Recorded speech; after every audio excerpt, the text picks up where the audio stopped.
क्योंकि लक्ष्मी का वाहन है उल्लू।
क्योंकि उनके सिर पर किसका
अगर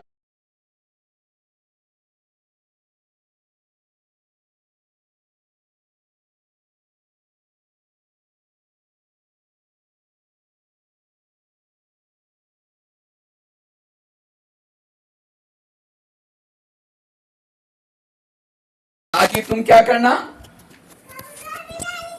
घर का झाड़ू पोछा करने का काम करना। तो क्या काम दिया, झाड़ू पोछे का काम दिया। और पहला जो बच्चा था, चौथा बच्चा, उसको कहा तुम पूरा घर का मालिक बनना। मालिक किसको बनाया? कहा कि तुमको घर दूंगा, तुम जैसे तुमने गेहूं को बढ़ाया, लाने के लिए बैलगाड़ी चाहिए देते समय, कहा कि तुम घर का मालिक बनना। इसी तरह परमात्मा इस धरती पर आता है, परमात्मा इस धरती पर आता है कलयुग के अंतिम समय, और सभी आत्माओं को ज्ञान की एक एक मुट्ठी देता है। जैसे आप लोग देखो कहाँ रहते, मैं तो आते समय वंडर खा रहा था, देखो कहाँ बाजू में व्यास नदी बह रहे और थोड़े से मकान है, फिर भी यहाँ परमात्मा का झंडा लगा हुआ है। ये कोई साधारण तपस्या नहीं है, ये साधारण ज्ञान ये नहीं है। ये ज्ञान आज देखो बड़े बड़े शहरों में, कई तो कंट्री में भी बाबा नहीं पहुंचा, लेकिन यहाँ कई सब मेरे को बताया कि बहनों ने ये मम्मा बाबा के समय से इसी से ज्ञान चलता। ये तीनों कालों का ज्ञान, आत्मा परमात्मा का ज्ञान एक साधारण ज्ञान नहीं है। ये ज्ञान भक्ति का फल है। ये ज्ञान हर इंसान तक पहुंचेगा। तो कई क्या कहेंगे, ये क्या ब्रह्मा कुमारी वाले बोलते हैं, लिया और कचरे में फेंक दिया, विनाश होने वाला, सत्य आने वाला किसने देखा, कचरे में फेंक दिया। तो कई क्या करेंगे, ये ज्ञान को लेंगे, कहेंगे ये लोग ब्रह्मा कुमारी वाले ने अच्छा काम करे, समाज की सेवा करे, कितना अच्छा, खुद जीवन में धारण नहीं करेंगे, आश्रम में नहीं आएंगे, लेकिन ब्रह्मा कुमारी वाले की महिमा करेंगे, ये बहुत अच्छे। कई क्या करेंगे, इस ज्ञान को लेंगे, अपना जीवन अच्छा बनाएंगे, दूसरों को नहीं सुनाएंगे, खुद का जीवन अच्छा बनाएंगे। कई लोग तो ज्ञान लेंगे, ज्ञान लेकर के क्या करेंगे, खुद तो अच्छा बनाएंगे, औरों को भी बांट करके उनको भी अच्छा बनाने की सेवा करेंगे।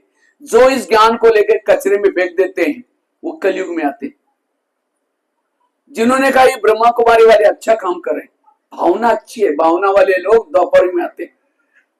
और जिन्होंने अपने सोने के डब्बे में रखा, औरों को नहीं सुनाया, लिया और अपना जीवन अच्छा बनाया, वो आते हैं त्रेता युग में। और जिन्होंने इस ज्ञान को ले करके औरों को खुद का जीवन अच्छा बनाया, औरों को भी अच्छा बनाने की कोशिश की, वो जाते सतयुग में। तो आपको कौन से युग में आना है, सतयुग में आना है, त्रेता में आना है, द्वापर में आना है, कल हर एक के अपने के पास। इसलिए हमारा निश्चय चाहिए, परमात्मा कार्य कर रहे हैं, दुनिया परिवर्तन होने वाले हैं, सतयुग आने वाला है। जैसे कोई चौराहे में जाता है, चार रास्ता है, अगर किसी को रियल नॉलेज नहीं कि मुझे कहां जाना है, तो क्या हो जाएगा, वो भटक जाएगा। इसी तरह वर्तमान समय हर इंसान आप चौराहे में, अगर यहाँ रोज आएंगे, ज्ञान योग करेंगे, तो आप कहा जाएंगे, सतयुग में जाएंगे। अगर यहाँ आएंगे, ज्ञान योग नहीं करेंगे, तो भी विकार पर जीत प्राप्त नहीं करें, क्योंकि सतयुग में वही आता है, जैसे कृष्ण के युग में वो जाता है जिन्होंने कालियों के ऊपर, कालिया नाग के ऊपर, विकार पर डांस किया। इसीलिए उसको विष्णु का युग भी कहते हैं। विष्णु जिसके अंदर कोई भी विकारों का विष नहीं है, वो है विष्णु के युग में आने वाले सतयुग। और जिन्होंने ज्ञान लिया लेकिन विकार पर जीत प्राप्त भी नहीं किया, युद्ध करते रहे, कभी कभी गुस्सा भी आता है, कभी कभी काम विकार के बराबर, लेकिन ज्ञान में चले, वो जाते कहा, त्रेता युग में। इसीलिए त्रेता युग में राम को क्या दिखाते, युद्ध करता रहता है। गीता में भी इसका वर्णन है। गीता में कृष्ण अर्जुन को कहता है, हे पार्थ, ये युद्ध करते तो करते तुम जीत जाओगे तो स्वर्ग में जाओगे, अगर युद्ध करते करते तुम हार भी जाओगे, स्वर्ग में जाओगे लेकिन पद कम हो जाएगा, तो भी स्वर्ग में जाओगे। इसलिए ज्ञान को कभी छोड़ो नहीं, युद्ध करते रहो। अर्थात इस ज्ञान मार्ग, भले आप विकार पर जीत प्राप्त नहीं करते, तो भी आना, रोज बाबा की मुरली सुनना, ज्ञान में चलना। अगर इस ज्ञान को नहीं लेंगे, कई लोग क्या बोलते हैं, अरे ब्रह्मा कुमारी वाले इधर से जा रहे हैं, हम इधर से जा रहे हैं, जाना तो वही। अगर वही जाना होता तो भगवान को आने की क्या जरूरत पड़ी है? अगर बहुत साधु संत, बहुत सारे सत्संग है, अगर उसी से उद्धार होने वाला है तो गीता में वचन क्यों दिया कि मैं धर्म ग्लानि के समय आऊंगा? इसका मतलब आज भगवान से हम कोसों दूर चले गए। भगवान को नहीं, आज कईयों ने क्या किया, प्रकृति को भगवान मान लिया। कई ने जैसा कहते ना, 4 अंधे थे, अंधे ने क्या किया, हाथी के पास गया। एक को हाथी का क्या मिला, पूंछ मिला, कहते हाथी झाड़ू जैसा है। दूसरे को क्या मिला, कान मिला, कहते हाथी सुपड़े जैसा है। तीसरा क्या बोलता, हाथी का उसको पैर मिला, कहता हाथी खंबे जैसा है। चौथे को क्या मिला, पीठ मिली, कहते हाथी कैसा है, दीवार जैसा है। लड़ने लगे तो एक जिसको आंखें थी वो आया, कहते क्यों लड़ रहे भाई? कहते ये मानता ही नहीं हाथी है, ये कहता मानता ही नहीं। कहता अरे हाथी की एक एक वो अंग है, एक पार्ट है, हाथी सारे पार्ट से बना हुआ है। इसी तरह जिसने जिसकी पूजा की, किसने हनुमान की हनुमान को भगवान मानता है, कोई किसने गुरु की उसको भगवान मानता है। भगवान सर्वशक्तिवान है। इन सभी ने थोड़ा थोड़ा अनुभव किया, लेकिन वो सर्वशक्तिवान है। इसीलिए अब हमें निश्चय बुद्धि बन करके इसलिए ना इधर से जाने से भगवान मिलेगा, ना उधर से जाने से परमात्मा का ज्ञान, जब तक हम ब्रह्मा कुमार कुमारी नहीं बनेंगे। नहीं तो कहते ना, जो आज भीष्म पितामह बहुत ज्ञानी था, समझदार था, तो भी किसके पक्ष में था, कौरव के पक्ष में था, इसलिए पराजय होगी, वो स्वर्ग में नहीं जा सका। लास्ट में भीष्म पितामह पश्चाताप करता है, हे विधाता, तुमने मुझे कुंती पुत्र अर्जुन क्यों नहीं बनाया?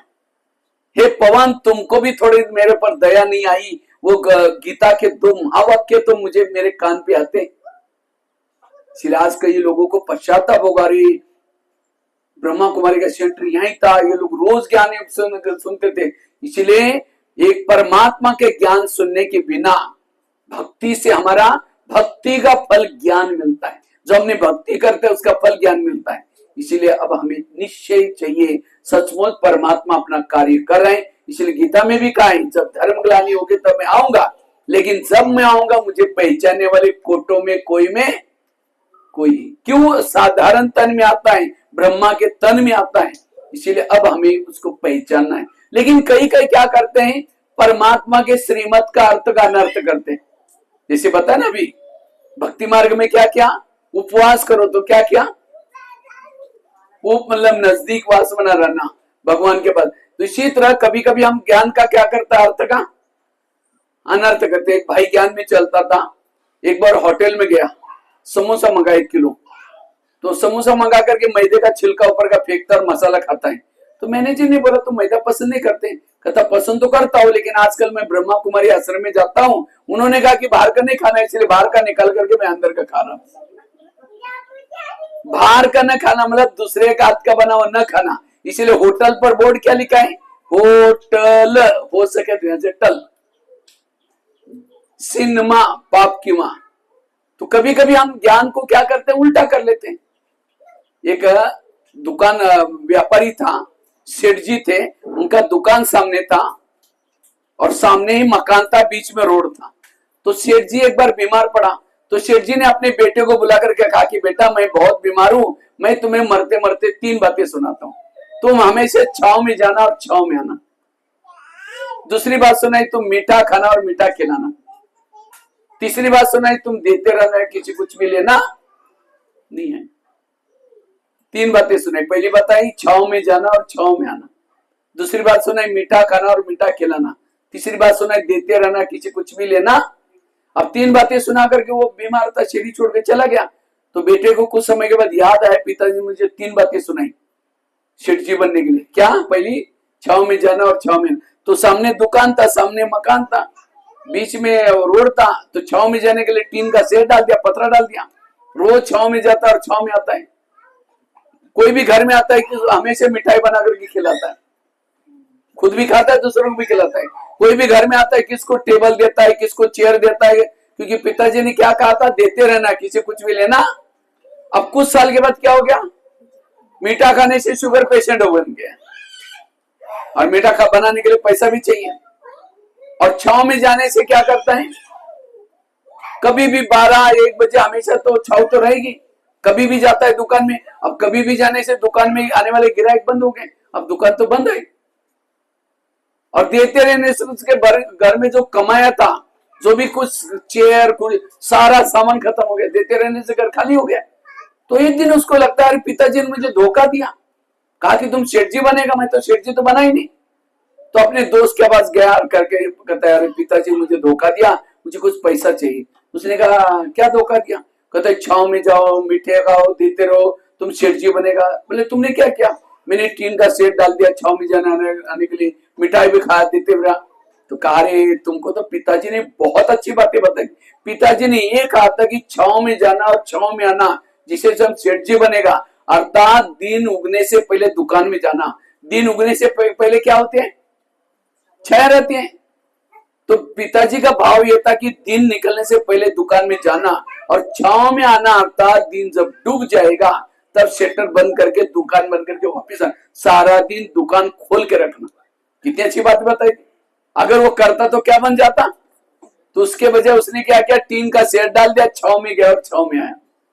मीठा खाना और खिलाना, तुम्हारे दुकान में जो भी आएंगे उनके साथ मीठा बोलना, अच्छा बोलना। अगर कोई दुकान वाला अच्छा बोलता है, सब लोग क्या करते हैं, उसके पास जाते हैं, सेठ जी बन जाता। लेकिन उसने उसके वजह क्या किया, मीठा खाया और खिलाया, और बनाने के लिए पैसा चाहिए, और मीठा खाने से शुगर पेशेंट हो गया, और बीमारी के लिए पैसा लगा। और देते रहना, तुम इतनी कमाई करना जो कर्जे किसी को दो, लेकिन किसी से कर्जा नहीं लो। तो कितनी अच्छी बातें बताई। इसी तरह आज परमात्मा ने भी हमें शास्त्रों के माध्यम से, ग्रंथों के माध्यम से, रीति रिवाज के माध्यम से बहुत सारी बातें समझाई, लेकिन ना कोई समझाने वाला मिला, ना कोई समझने वाले मिले। इसलिए भक्ति करते रहे, नीचे उतरते गए, आखिर भगवान को इस धरती पर आना पड़ा और इन सब बातों का अर्थ समझा रहे। इसलिए अब हमें इस ज्ञान को समझ करके चलना है, रीति रिवाज को समझ करके करना है। जैसे अभी गणपति का त्योहार आने वाला है, गणपति का त्योहार होता है। गणपति को क्या बोलते हैं? हमने विघ्नहर्ता बोलते। क्या बोलते हैं? क्यों? वास्तव में गणपति विघ्नहर्ता कैसा है?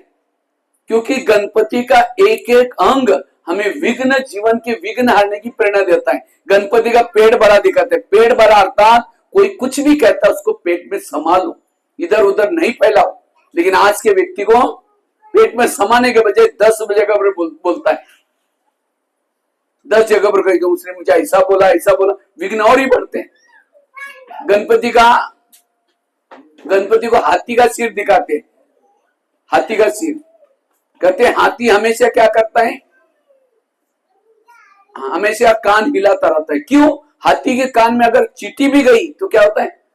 मर जाएगा वो। चींटी से डरता है वो, हमेशा चींटी को न आने के लिए क्या करता है? कान हिलाता रहता है। इसी तरह हमें भी क्या करना है, कोई भी हमें निगेटिव बातें, व्यर्थ बातें सुनाता है, उसको सुनना नहीं, अटेंशन रूपी कान हिलाता रहता है। लेकिन हम क्या करते हैं? और क्या हुआ? वो उठ के भी जा रहे, बैठो ना, क्या हुआ? व्यर्थ कोई बातें सुनाता और इंटरेस्ट लेकर के सुनते रहते। ये उसका, अगर मुझे विघ्नहर्ता बनना है तो व्यर्थ बातें ना सुनना, कोई भी बुराई सुनाता पेट में समा लेना, तो जीवन में विघ्न कभी भी। और क्या दिखाते? गणेश को मोतीचूर लड्डू अर्पण करते। मोतीचूर लड्डू बूंदी वाले। बूंदी कैसे होते हैं? इसका कलर कैसा होता है? लाल सा होता है, वो कलर वाला डालते हैं ना उसमें। तो वो आत्मा का प्रतीक। आत्मा कैसी है? बिंदी है, लाइट। अगर एकांती बूंदी निकल करके लड्डू से अलग हो गई तो क्या हो जाएगा? चीटियां पकड़ करके क्या करेगी? उसको खींच कर लेके जाएगी, बिल में डालेगी, चट कर देगी। इसी तरह हमें विघ्नहर्ता बनना है। हमारा जो बाबा ने लड्डू बनाया, लड्डू कौन सा? यानी आत्माओं का एक संगठन बनाया। हमें रोज इस संगठन में आना है, ज्ञान योग करना है, तो हम निर्विघ्न रहेंगे। अगर महीना 2 महीना ज्ञान सुनेंगे नहीं, मुरली सुनेंगे नहीं, संगठन में आएंगे नहीं, तो माया चिट्ठी हब कर देगी। ये उसका प्रतीक है। अगर विघ्नहर्ता बनना है, मेरे रोज संगठन में आना है, ज्ञान योग करना है, मुरली सुनना है। इसी तरह कितनी अच्छी रीति रस्में, सब कुछ बना हुआ है, लेकिन आज हम इसको जानते नहीं। इसलिए हर बात को हमें जानना, इसका चिंतन करना, मंथन करना और उस प्रमाण हमें चलना, और तब जाकर के इसका रामायण बना, महाभारत बना। आज महाभारत में, रामायण में क्या दिखाते हैं?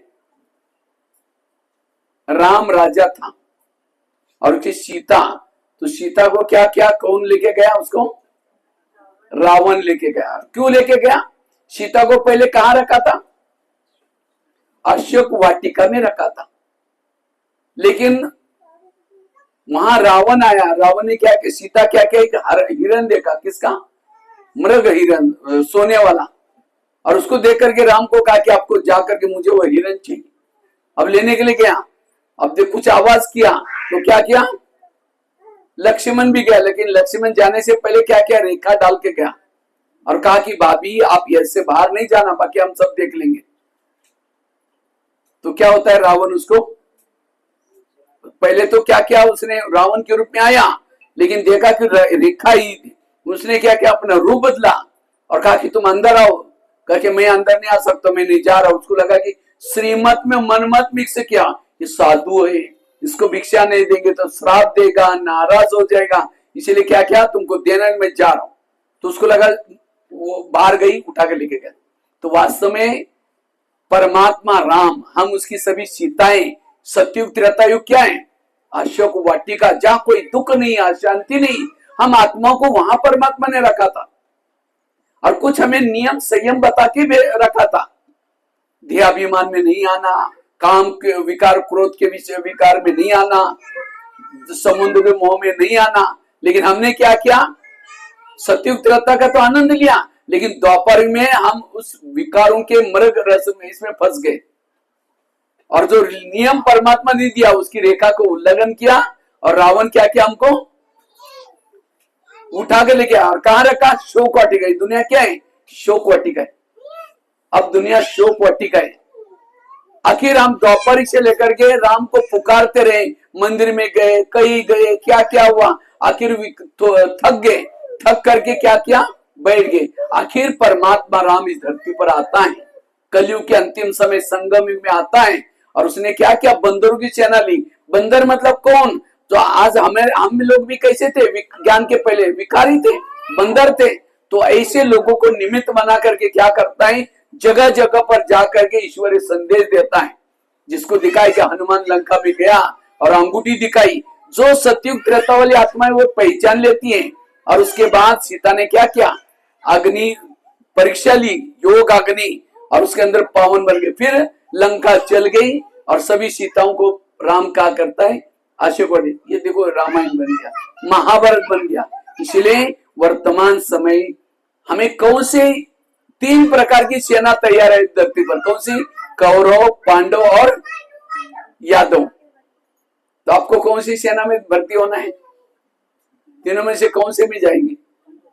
पांडव पक्के? या कभी कभी पांडव होते होते कभी कभी दिन में कभी उनके तरफ भी जाते हैं। गुस्सा किया उसी दिन मैं कौन सी सेना में भर्ती हो गया। अब जो कभी उधर का होता है, कभी उसको क्या बोलते हैं? क्या बोलते हैं उसको? आजकल दुनिया में भी क्या होता है? दल बदलू होते ना, कोई कांग्रेस में जा रहा है, कोई कहां जा रहा है, जहां जिसका ये। हमें ऐसे नहीं करना, हमें पांडव के बन गए, क्योंकि अंतिम रक्षा विजय किसकी होने वाली है? पांडव की। और पांडव की विजय होने के बाद सभी पांडव कहां जाएंगे? पहाड़ी पर। पहाड़ी मतलब माउंट आबू वाली नहीं, कहते पहाड़ी का वो नियम था, उस पहाड़ी पर वही चढ़ सकता था जो सत्य ईमानदार है। 5 पांडव, द्रौपदी, कुत्ता जब जा रहे थे तो चलते चलते द्रौपदी गिर गई। तो भीम ने देखा द्रौपदी आई नहीं, सभी को वापिस बुलाया, तो द्रौपदी एक खड्डे में गिरी थी। तो भीम उसकी बहुत महिमा करता है, कितनी अच्छी स्त्री थी, हमारे साथ में रही, जंगल में रही, त्याग किया। भीम कहता है उसने सब कुछ किया, लेकिन एक बात नहीं छोड़ी। कौन सी? उनका सबके साथ प्यार था, लेकिन अर्जुन के साथ एक्स्ट्रा लगाव था, इसीलिए वो गिर गई, वो चढ़ नहीं सकती। अब जिनके साथ लगाव था वो भी चला गया, उसको जाना था ऊपर। इंद्रदेव इंतजार कर रहे थे, उनको युद्ध में किया था, उसका प्राइज वहां पहाड़ी पर मिलने वाला था, चला गया। तो वो पश्चाताप करते, कैसे मुझे लगाव था, कैसे बातें करते। ये सारी कहानियां यहाँ की, हमारी भी विजय होगी, विजय होने बाद सभी पांडवों को पहाड़ी पर जाना होगा। पहाड़ी मतलब माउंट आबू वाली नहीं, पहाड़ी अर्थात परमधाम, ऊपर जाना है। लेकिन इस पहाड़ी पर वही चढ़ सकता है जो सत्य ईमानदार है। अगर मेरा किसी से लगा हुआ है, मेरे अंदर गुस्सा है, गलत संस्कार है, गिर जाएंगे। इतना ही नहीं, आगे गया, नकुल गिर गया। नकुल क्यों गिर गया? बुद्धि का अभिमान था। सहदेव गिर गया, सहयोग करने का अभिमान था। भीम गिर गया, गदा युद्ध का अभिमान था। आखिर अर्जुन भी गिर गया, युद्ध अक्षुनी सेना मारा, इसका अभिमान था। और केवल कौन जीत गया? युधिष्ठिर। ये सारी कहानियां यहाँ की है। अगर हमें बुद्धि का अभिमान होगा, मैं तो बुद्धिमान, बुद्धि किसने दी? परमात्मा ने। अभी हम लोगों ने मम्मा का दिन मनाया। मम्मा हमेशा कहती थी हुक्मी हुकुम करा रहा है, कराने वाला चलाने वाला, चला रहा है कराने वाला। तो हम कुछ नहीं करते, कराने वाला कौन है? जैसे कठपुतली को नचाते हैं, कठपुतली जब डांस करते हैं, डांस देख करके कोई ताली बजाता है, वाह कितनी अच्छी डांस करे, तो खींचने वाला कहेगा। क्योंकि कठपुतली के पीछे, पर्दे के पीछे कोई व्यक्ति बैठता है और उसको क्या करता है? हाथों से नचाता है। ये खास तो उसको पपेट शो भी बोलते हैं। ये खास राजस्थान में खेल दिखाते हैं वो कठपुतली वाला। तो इसी तरह हम सभी कौन है? कठपुतली है। और परमात्मा कौन है? ऊपर पीछे बैठ करके, पर्दे के पीछे ऊपर बैठा है और वहां से नचा रहा है, कार्य करा रहा है। लेकिन अगर मैंने बहुत अच्छा भाषण किया, वहां मेरा भाषण देकर के लोग तालियां बजा रहे हैं, वो कहेगा अच्छा तुम ही कर लेना, अगली बार तुमको खींचेगा नहीं, वही लटक जाएंगे। इसीलिए मैं कुछ नहीं, कराने वाला कौन है? परमात्मा है। मैं निमित्त हूँ। इसलिए आजकल हर इंसान को अंदर अभिमान बहुत बढ़ता जा रहा है, और अभिमान ये सबसे बड़ा विकार है। इसलिए हमारी जानकी जाति भी क्या बोलती थी? मैं कौन, मेरा कौन। हमारी दीदी क्या बोलती थी? मर मर मर, झुक झुक झुक, सीख सीख सीख। जीवन में मरना सीखो, झुकना सीखो, सीखना सीखो। हमारी प्रकाशमणि दादी क्या कहती थी? निमित्त भाव, निर्मल भाव, निर्मल। हमारे ब्रह्मा बाबा ने भी लास्ट में जाते जाते क्या बोला? बच्चे निराकारी बनो, निर्विकारी बनो, निरहंकारी बनो। ये जीवन में सुख और शांति का आधार है। आज इंसान, हर इंसान के अंदर अभिमान भरा हुआ है।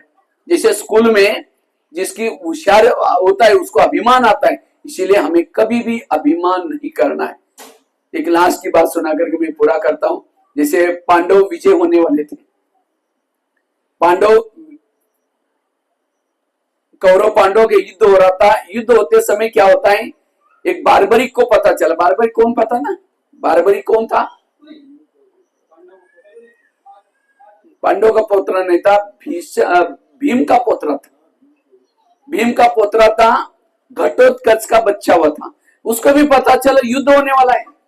अब जब युद्ध होने वाला पता चलता है तो क्या करता है? वो भी युद्ध करने के लिए जाता है। लेकिन वो कहता है कि मैं उनके साथ युद्ध करूंगा जो कमजोर पक्ष है। तो कमजोर कौन थे?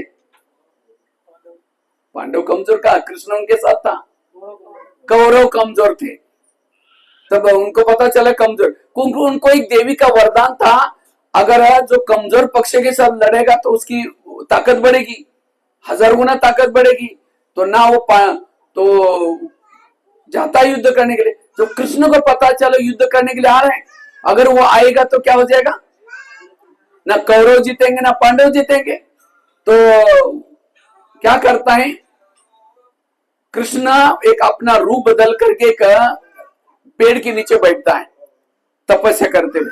तो उस समय बारबरिक अपने सैन्य के साथ जा रहा था युद्ध करने के लिए। कहता है हे राजन, तुम युद्ध करने के लिए जा रहे हैं, कुछ ब्राह्मण को दान पुण्य करके जाओ, तुम्हारी विजय हो जाएगी। अब उसको लगता है ब्राह्मण क्या मांगेगा? कोई गाय मांगेगा या कुछ ना कुछ मांगेगा, जमीन मांगेगा। तो जब वो जाता है कहता है हे राजन, मुझे जो चाहिए देंगे। कहता अरे जो चाहिए, मैं वचन देता तुमको, जो चाहिए मन इच्छा मांगो। कहता मैं वचन दिया, प्रतिज्ञा किया। तो कहता आपका मुझे सिर चाहिए। अब जो सिर मांगा उसको लगा रे तो ब्राह्मण है और सिर कैसे मांग सकता है? उसको लगा ये कोई ब्राह्मण नहीं। फिर पूछा कि आप, मैंने तो वचन दिया पक्का, लेकिन आप कौन है? कृष्ण। कहता है लेकिन मैं सिर दूंगा, मैंने वचन दिया, लेकिन मेरी एक इच्छा है, मुझे युद्ध देखना है। कहता ठीक है। तो सिर काट करके दिया। तो कृष्ण ने उस सिर को ला करके, जहां युद्ध चल रहा था, एक पेड़ को टांग कर रख दिया। टांगने बाद वो युद्ध देखता है सारा साक्षी होकर के, कैसे कौरव पांडव। जब लास्ट में जब पांडव की विजय हो गई, विजय होने बाद पांडव उसी पेड़ के नीचे लड़ने लगे। भीम कहता मेरे गदा के कारण युद्ध हो गया, विजय हो गया। अर्जुन कहता तुम्हारी गदा तो कुछ नहीं थी, मेरे तीर थे। वो कहता मेरी गदा, वो कहता मेरे तीर। तो उस समय सिर ऊपर से जोर से हंसता है, कहता है ना तुम्हारी गदा थी ना तुम्हारे तीर थे। मैं देखता था एक चक्र चलता था, चक्र चलता था, चक्र गले काटता था। भले तुम्हारा तीर चलता था सामने, चक्र रहता था, तुम्हारी गदा चलती थी सामने। ये सारी विजय का श्रेय किसको है? कृष्ण को, चक्र को। और जब ये बात सुनता है तो भीम उसको गुस्सा आता है, वो उसके ऊपर गदा मारो के उड़ जाए। ये सारी बातें यहाँ की याद कराए। आज हमारी भी विजय होंगी। और आज पांडवों ने अंत तक कृष्ण को पहचाना नहीं कि कृष्ण कौन है। कृष्ण हमको मदद कराए। इसी तरह आज अभी भी हमने बाबा को पहचाना नहीं है। आज बाबा के कारण हम पवित्र रह रहे हैं। आज शास्त्रों में क्या लिखा है? अगर कोई व्यक्ति ब्रह्मचर्य का पालन करेगा वो पागल हो जाएगा, दिमाग में ऊर्जा घुसेगी, दिमाग खराब हो जाएगा। लेकिन आज कितने हमारे ब्रह्मा कुमार कुमारियां कितनी पवित्र हैं, इसका मतलब कौन साथ में? परमात्मा साथ में। इसलिए आज हमारा बैकबोन परमात्मा, इसलिए हमेशा कराने वाला कौन है? परमात्मा। मैं तो एक निमित्त मात्र हूं। आज लोगों को तनाव टेंशन क्यों है? अभिमान के कारण व्यक्ति को तनाव आता है, टेंशन आता है। एक माता जी थी, रोड पर खड़ी थी। उस समय सबको हाथ करते कि मुझे भी लेके चलो, मुझे भी। अब एक गाड़ियां फास्ट में जा रहे थे, हाईवे था, तो एक कार वालों को दया आई, तो कार वालों ने क्या किया, उसको रोक दिया। रोक करके क्या किया, पीछे बिठा दिया, चल पड़े। गाड़ी खाली थी। तो अचानक कार वालों को लगा कि मैं उसको पूछा नहीं कि कहाँ उतरना है, तो गाड़ी को स्लो करके क्या किया, पीछे मुड़ के कहा माता जी आपको कहाँ उतरना है। जैसे पीछे मुड़ किया, ये किया, उस समय उसकी गठड़ी कहाँ थी? सिर पर थी। तो कहा कि माता जी तुमने गाड़ी तो खाली है, सीट पर रखो, इतना बोझ क्यों लिया है? कहते बेटा मैंने तुमने मेरे ऊपर इतनी मेहरबानी की, मैंने सोचा तुम्हारी गाड़ी को बोझ क्यों, इसीलिए मैंने कहा रखा है। अब गाड़ी पर बैठे और बोझ कहाँ रखा है? सिर पर। तो सीट पर रखे, सिर पर रखे, बोझ किसको है? गाड़ी को है। इसी तरह सारे संसार को चलाने वाला तो क्या आज हमें नहीं चला सकता? आज हमें बच्चों की टेंशन है, घर का टेंशन है, खाने का टेंशन है। अरे सारी दुनिया को चलाने वाला आपको नहीं चलाएगा। इसलिए कभी भी टेंशन में नहीं आओ, तनाव में नहीं आओ। कराने वाला करा रहा है, बच्चे उसके, सास उसकी, बहू उसकी, बेटा उसके। कहीं को टेंशन रहता है मेरा बेटा वहां है, पता नहीं क्या होगा, पता नहीं क्या होगा। इसलिए कभी भी तनाव टेंशन में नहीं आओ। उस परमात्मा के ऊपर निश्चय रखो, विश्वास रखो। हमारे चित्र बना हुआ है, फोटो, उसमें लिखा हुआ है बच्चे तुम चिंता मत करो, मैं बैठा हूं। हमारी दादी प्रकाश मणि बहुत खुश रहती थी। किसी मीडिया वालों ने दादी को पूछा दादी आप इतनी खुश क्यों रहती? तो दादी ने कहा मैं रात को जब भी सोती हूँ बाबा के रूम में जाती हूँ और बाबा को कहता बाबा ये शांतिवन तेरा, ज्ञान सरोवर तेरा, मधुवन तेरा, सारे झोन तेरे, सारी बहनें तेरी, सारे जिज्ञासु तेरे, मैं खुद भी तेरी, तुम जाने तुम्हारा काम जाने। डांस करके मस्त होके सो जाती हूँ। इसी तरह हमें भी रात को सोते समय क्या करना है? बाबा के पास जाकर के बाबा ये बच्चे तेरे, खेती तेरी, हम भी तेरे, तुम जाने तुम्हारा, सारे बोझ प्रभु के हवाले करके निश्चिंत होकर के सो जाओ। नहीं तो आजकल कईयों को तनाव टेंशन के कारण रात को नींद नहीं आती, तनाव में रहते हैं। और जिसको नींद नहीं आती तनाव में रहता है, इसलिए कहते हैं ना जिसका पाँव गरम, पेट नरम, दिमाग ठंडा, उस घर में कोई डॉक्टर है उसको मार दो डंडा। पाँव को गरम रखो, पेट को नरम रखो और दिमाग को ठंडा। इसलिए वर्तमान समय हमें निश्चय बुद्धि बन करके परमात्मा के साथ रहना है। और निश्चय का आधार हमें क्या करना है? परमात्मा का चिंतन करना है। जो हम पहले सुनते थे वो ठीक है, अभी सुनते ठीक है। इसलिए ठीक है, निश्चय बुद्धि बनकर रहना। ओम शांति।